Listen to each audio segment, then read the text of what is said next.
everybody, welcome to another edition of Carpools and Cannulas.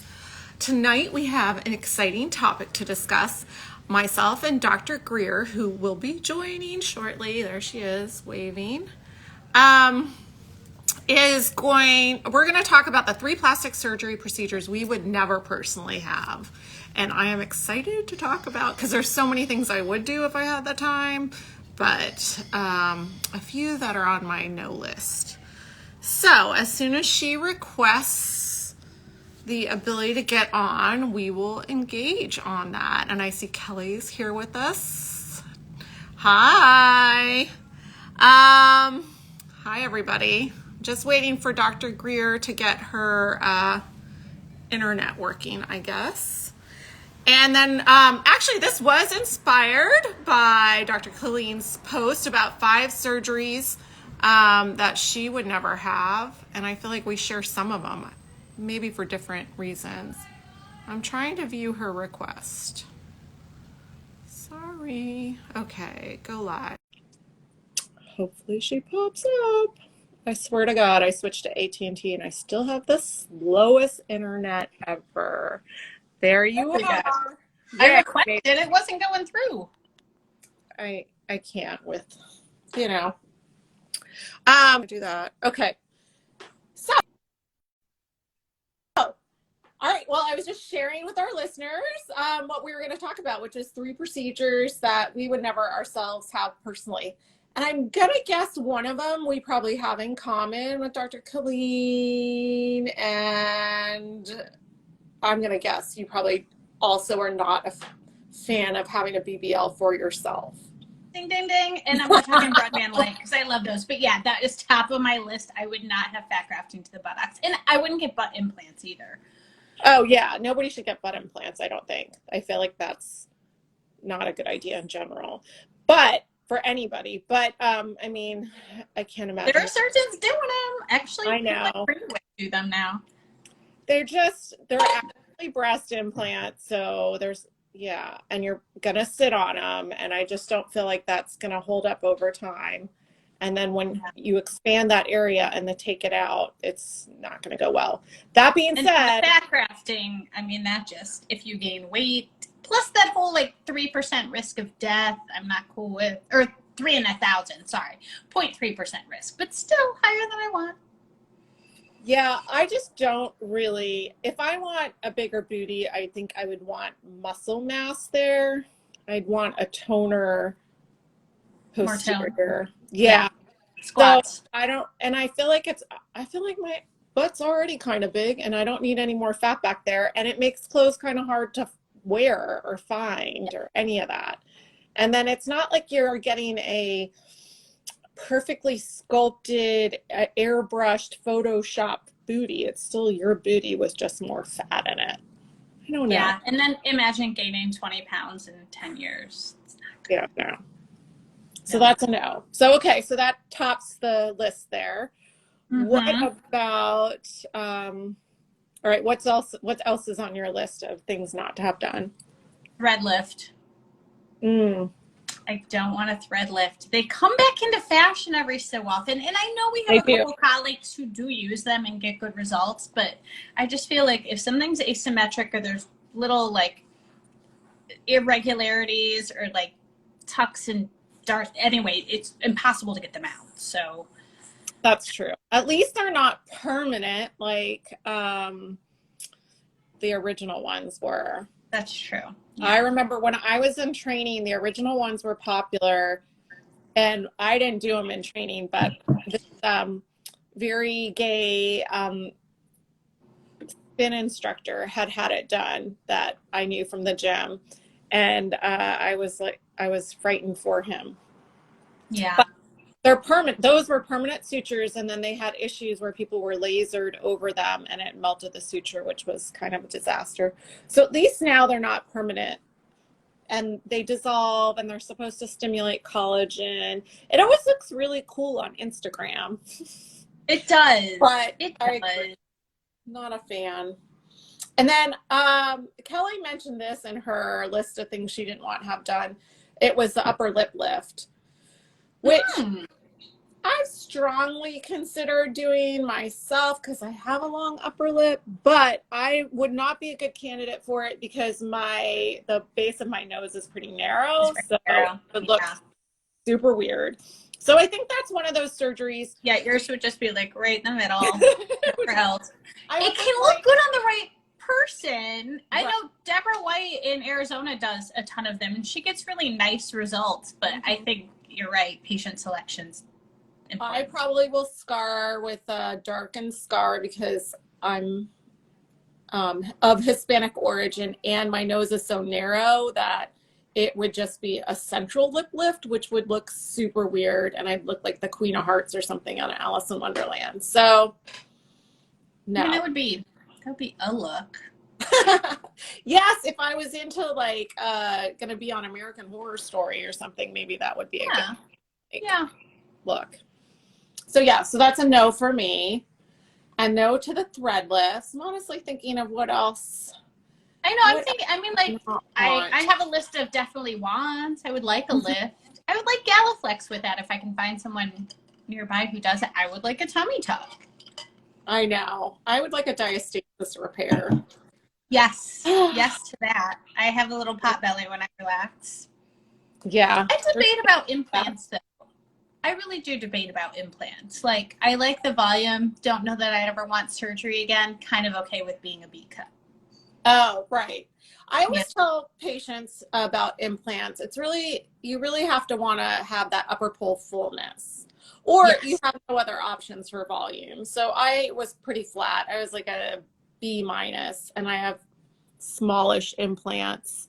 Oh, right. TikTok did seem, that I was like aghast. I would have lost my freaking mind over the platysma bands. First of all, you can just do that with Botox, A.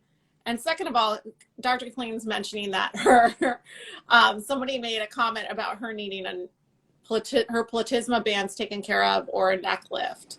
And I love how people feel like commenting on your appearance is totally valid. People have commented on how I blink slower in my left eye. Thanks. Like, it's not from Botox, okay? That's just my face. That's funny. Well, I'm sure after this little discussion, people will be like, you have implants? And I'm like, yeah, you don't have to have them to like they don't have to be like, look, I have implants. You could just be flat. Like, not so flat. Yeah, if I were any smaller than I am, it would be a definite yes. I'm just like kind of on the fence because I know they look beautiful. I just don't know if I care that much. Right. No, and I feel like that gets to the heart of, so there's, like I said, things, I'll add calf implants. It's just my face. Sorry, I want that t-shirt. It's just my face. So I can just be like, I have implants. Sorry to disappoint.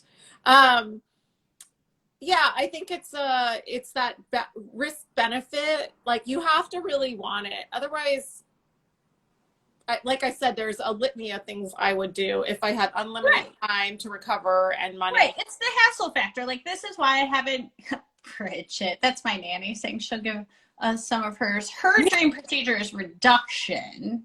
I know, it's like that hassle factor. Like, I could go get a tummy tuck. It's just like, do I care that much to take the time off? Nah. Yeah. And I really started thinking about this the other day because I did see a patient who, it's always frightening when it's somebody whose physical attributes resemble yours. And so she has similar abdomen in that she doesn't have very fat and very little skin laxity and really just needs a diastasis repair. So a so-called mini tummy tuck, but her belly button's not low enough or high enough that you could just float it. Anyway, but it really bothers her. And then I go home and think, oh, shoot, should my abdomen really should I care more about mine? I don't know. Everybody has their thing. That's why when people come in and they're like, tell me what I need, I'm like, I don't know what bugs you. Because, like, things bug me on my face. Like, I would like a lateral brow lift. I feel like I have really straight eyebrows. I guarantee no one else notices this. Correct. Yeah. So yes, it is part of what really bothers you and keeps you up late at night. And then unfortunately in our world, we're always like looking at things that could be improved in other people. And so it is human nature to be like, huh, maybe I could use that.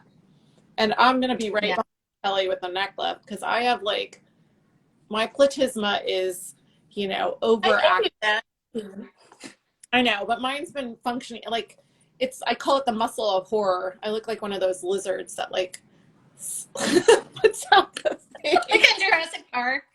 Yeah. And they're like, Yes, that's it's so funny.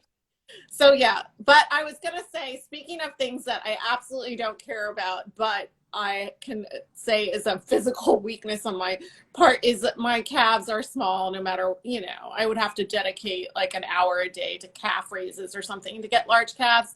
But the idea of putting calf implants in is so just. oh yeah, no, I would never.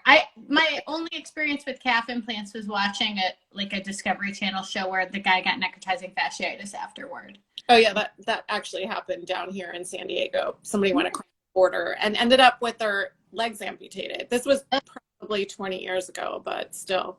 Oh. Yeah, I would get liposuction on my legs. It would have to be, I would probably go to Megan Gruber because she's amazing. But again, one of those things where I'm like, do I really care about my cankles? Not that much. Although Yeah.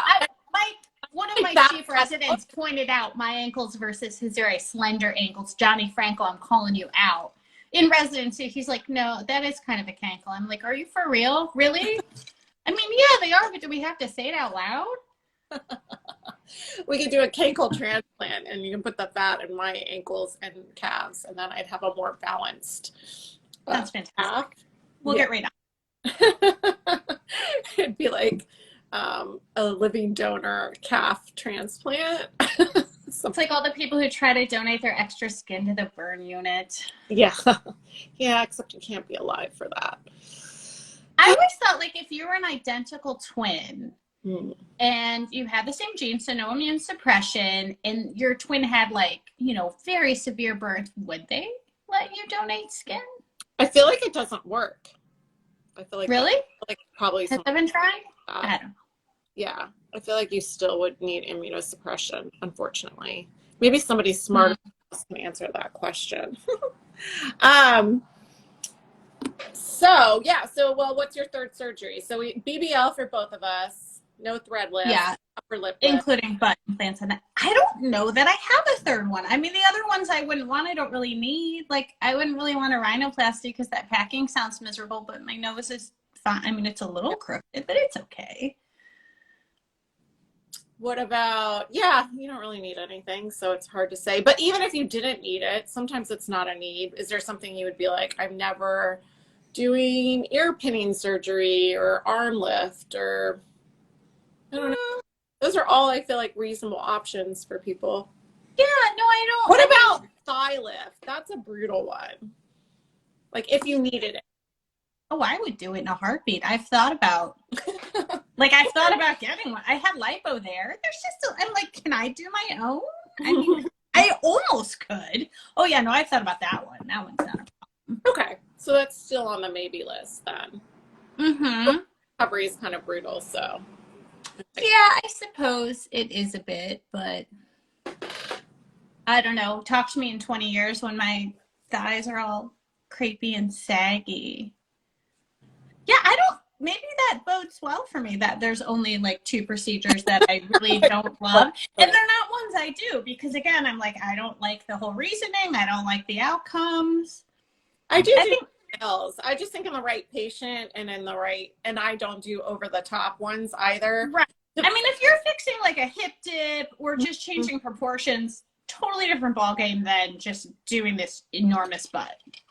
Right. And I personally have a hip dip, but I still do not want anyone making my butt any bigger. I just can't. I know. Okay. Liposuction to the butt. Now that's probably one I would not do either. Yeah, no. Although I know, again, Dr. Gruber does it. That was like one of those things we just were taught never really to do in residency. Have you ever lipoed a butt? No. Probably Me right above, like the lower back, but not the butt itself.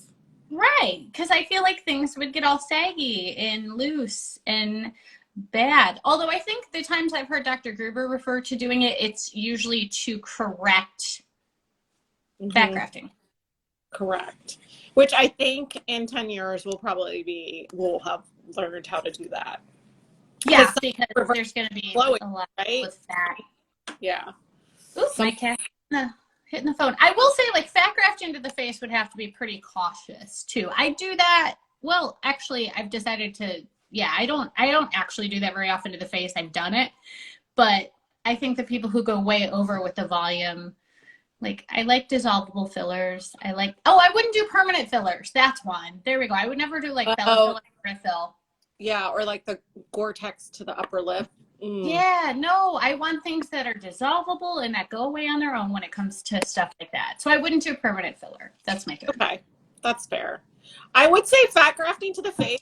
That's another big reveal. I had that done years ago now. Really? Is that why you have such great cheeks? No, I always had those and I hated them. But now I tell my kids if they like hate their chubby cheeks, hey, guess what? It pays off later. But Does. I actually did it on a dare, as most plastic surgeons do. Was it a hold my beer moment? Yeah, hold my beer, watch this. So we had a surgeon who was a reservist and he was at Navy, and we were having a discussion because fat grafting at the time was like a little bit controversial to do at the time of facelift. Now it's pretty standard. And then there was a big debate whether you fat graft at the beginning of the facelift or at the end of the facelift. I feel like we were having this conversation. And then he mentioned, well, you could just fat graft. And I was like, yeah, but nobody wants to go under anesthesia just for fat grafting. And he's like, oh, you can absolutely do it under local. I was like, no way. No one's going to do that. And mind you, I was still in the Navy and not in a private practice setting. So I had a more narrow scope of, he's like, yeah, I'll bring my centrifusion and we'll just do you. And I was like, okay, cool. So he's like, we'll do it under local. My scrub techs were so excited. You could have sold tickets. He like, That's hilarious. I know everybody's like, we watch. You see like people peeking around the door. It's awesome. yeah. So he was going to do it in the clinic, in the office setting. And we started in there. And then he was like, nope, you're right. We need to go to the little procedure room. I'm like, all right. So already anteing up. And then he lipoed a little bit out of my outer thigh, spun it down, and then fat grafted my face.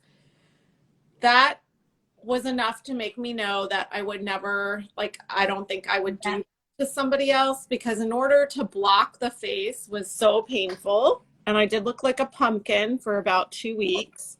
And like those cannulas, as fine as they are for the face, and they clog all the time and it's annoying, that's a pretty big cannula to be sticking. I mean, that's It was what, like 18 gauge? To be sticking bluntly in somebody's face, that's not going to feel awesome. yeah, so he did my temples, my cheeks. I don't think he did my lips, but like nasal labial lines, maybe down here somewhere. I will say the one benefit of doing it is whatever that substances in that's mixed in with your own fat, there's like some growth factor component to it. The fat's long gone, like that disappeared after a couple years easily, but it definitely like gave me a healthy glow and rejuvenation that lasted much longer. So Just some PRP. yeah, pure.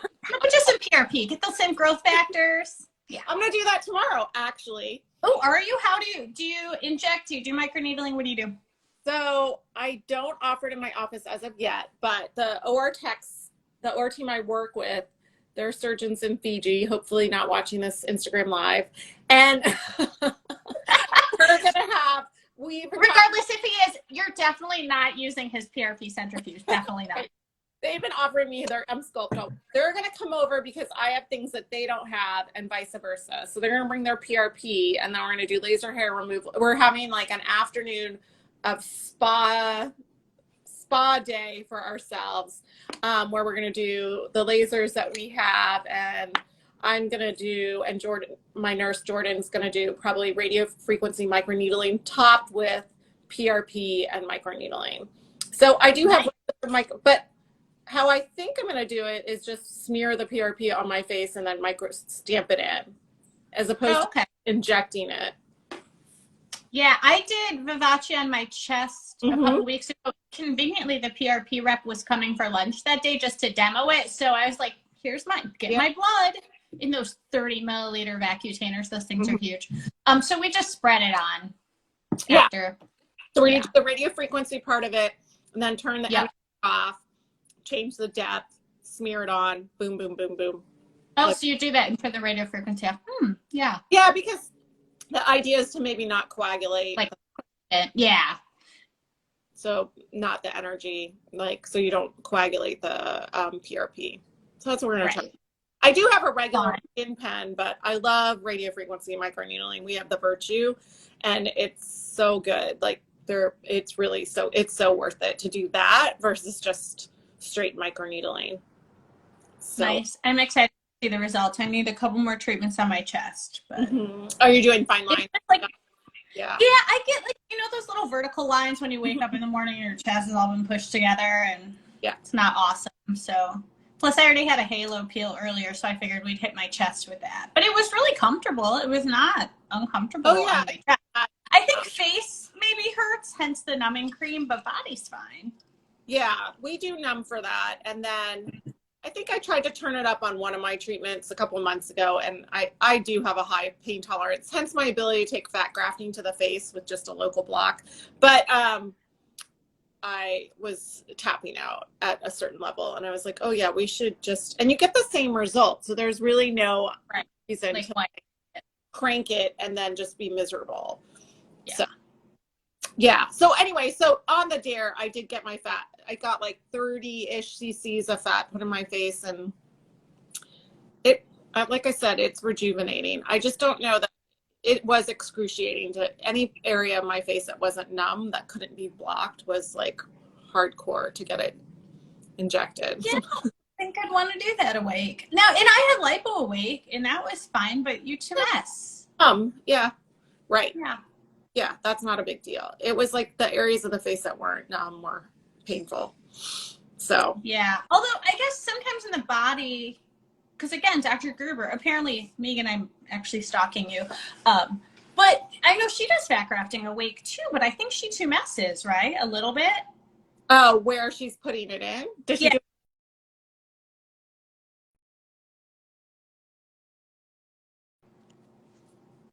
I'm trying to. I've seen her do fat grafting to the breast awake on Instagram. Oh, so I'm curious. That's cool, but that's probably tolerable. Yeah, it's not the same as getting like literally the upper third of your face just hurts, but whatever. It does. So yeah, don't discount it. You know, whenever you're in San Diego, I'll be happy to like do it for you. You know what? I'm just gonna teach you that lateral brow lift technique. Get your endo brow instruments. Oh yeah, I can do that. Oh no, you like the deep plane one. Yeah, I do the deep plane one where you release the ligaments. It's nice. Okay. It's easy. Do you do those under local? I have, yeah, actually I have. And those ones aren't bad. The only uncomfortable area is here, supratrochlear, supraorbital nerves. Those are easy to block. And then the rest is all subperiosteal, so that's not super sensitive. I just warned them ahead of time, you are going to hear metal scraping on your skull. And if you're not okay with that, let me know. But I've done a couple under local, and both patients did just fine. Oh, that's good. Yeah, that is the thing about doing stuff under local on the face, because you're right there and they can hear everything. Yeah, you hear it. You hear it. Then that's a problem. Yeah. All right. Excellent. Yeah, I do know people who do facelifts under local, but I can't. I feel like it's a long time to sit awake and. Yeah, I scrubbed in on one of those in residency. Did not. Like 0 out of 5 stars would not. Not endorsed. Just like I didn't like it as the resident. 2 thumbs down. Yeah. I think at some point the patient got nauseated from the pre-meds and then she vomited. Like, oh, I'm out. I'll be in the corner staying sterile. Yeah. No, thank you. Yeah. Yeah. Absolutely. All right. Well, cool. So I feel like we've covered surgeries we don't want to have and surgeries are on our wish list. We've had. Yeah. And we've had. Yeah. Covering the list. All right, cool. I think, oh, actually in 2 weeks I'll be in Hawaii. Sorry. So we'll have to push it back. Poor thing. I know. I'm looking Yeah. forward to that.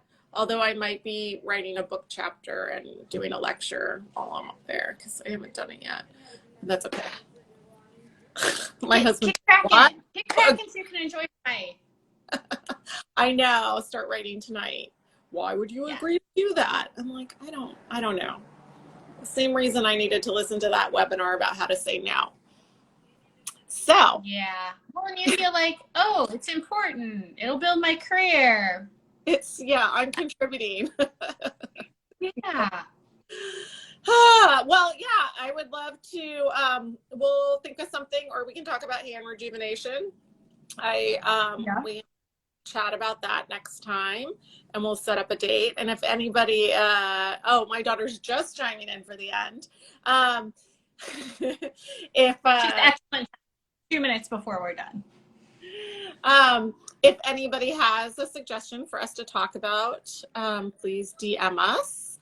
And if not, we'll see you in like 3 or 4 weeks, I guess. Or you can see Dr. Greer on TikTok because she slays there and has like I did hit 100,000 last stuff. week. I did. That's amazing. I have like It was 30 insane. followers. It's the posting like 5 to 6 times a week and commenting back when people comment on how I blink slower. Yeah, I mean it's a bit, but honestly, I get so many patients from there, and really? they've all watched my videos. Yeah, and it's great because they actually, I see them. Hello, children. They come in, they feel like they know me already. They've already heard my explanations on everything. Like we already have a relationship, and it's so much easier for me doing a consult because like they've heard me talk about all this already.